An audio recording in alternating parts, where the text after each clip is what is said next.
আমাদের যে সকল সচিবরা আছেন, যে সকল আমলারা আছেন, ওনাদের এক বেলার নাস্তা খরচ এই 12,000 টাকা দিয়ে হয় না। তিনটি দাবি মেনে নিলে আমরা এখানেই কর্মবিরতিতে থাকব এবং সেক্ষেত্রে সবচেয়ে বেশি লুজার হবে শিক্ষার্থীরা। সমগ্র পৃথিবীর যত শিক্ষক আছেন এর ভিতরে বাংলাদেশের বেসরকারি শিক্ষকগণ সবচেয়ে বেশি বঞ্চিত, লাঞ্ছিত। 9তম দিন চলছে আমাদের আজকের কর্মসূচি হচ্ছে আমরণ অনশন এবং আজকে ঐতিহাসিক সমাবেশ ছিল, সেই সমাবেশ শেষ হয়েছে। সরকার আমাদের এ পর্যন্ত 9তম দিনে আমরা দেখতে পেয়েছি যে আমাদের সাথে প্রহসন করেছে।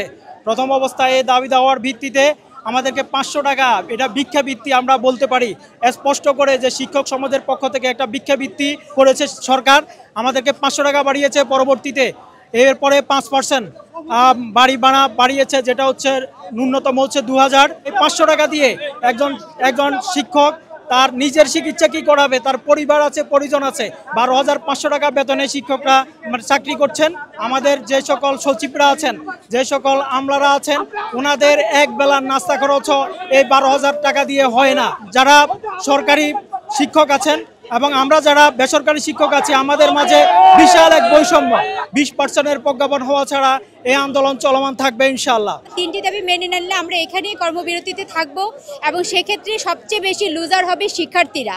অন্তপক্ষে শিক্ষার্থীদের দিকটা বিবেচনা করে হলেও আমাদের দাবি তিনটা মেনে নিয়ে আমাদেরকে শ্রেণীকক্ষে আগামীকালকের মধ্যে যেন সবাই শ্রেণীকক্ষে গিয়ে উপস্থিত হতে পারে। কারণ মাথায় রাখতে হবে অক্টোবর মাসের চলছে, আমাদের সামনে নভেম্বরের টেস্ট পরীক্ষা এবং এই বাচ্চাগুলো কিন্তু 26 সালে বোর্ড পরীক্ষা দিবে এবং বার্ষিক পরীক্ষা। শিক্ষার্থীদের দিকটার দিকে তাকিয়ে হলেও সরকারের উচিত আমাদের দাবি তিনটা মেনে নিয়ে আমাদেরকে শ্রেণীকক্ষে পৌঁছে দেওয়া। আমাদের যে সরকার, বৈষম্য বিরোধী সরকার, সমগ্র পৃথিবীর যত শিক্ষক আছেন এর ভিতরে বাংলাদেশের বেসরকারি শিক্ষকগণ সবচেয়ে বেশি বঞ্চিত, লাঞ্ছিত, সবচেয়ে ধন্য দুর্দশার ভিতরে আছে।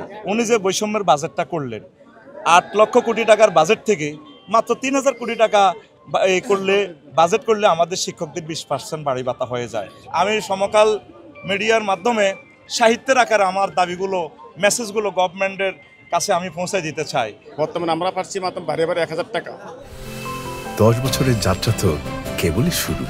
একসাথে গ্রো করার এই জার্নি চলুক আগামীতেও। পাঠাও 10 years of growing with you। Medical ভাতা দিচ্ছে আমাদেরকে মাত্র 500 টাকা। এটা অত্যন্ত লজ্জাজনক। আমরা যারা অনার্স মাস্টার্স করি, চাকরি হতে আসলাম, শিক্ষকতার পেশায়, এটা দেখি আমার লজ্জা মনে হয়। 30 টাকা করছি সরকারের নিকট যে বর্তমান নিরপেক্ষ সরকার আছেন, আপনার শিক্ষার প্রতি গুরুত্ব রেখেই শিক্ষকদের ন্যায্য দাবি, এটা বেশি দাবি নয়, এই দাবিটা যদি পূরণ করেন তাহলে আমার মেধাবী যারা ছাত্র আছে, ইউনিভার্সিটি বেরোচ্ছেন, তারা শিক্ষকতার পেশায় ফিরে আসবে। এই দিকে ছাত্ররা উপকৃত হবে, জাতি উপকৃত হবে। আর তা যদি করা না হয়, বাংলাদেশের লক্ষ লক্ষ পদ খালি রয়েছেন, এই পদ খালি থেকে যাবে।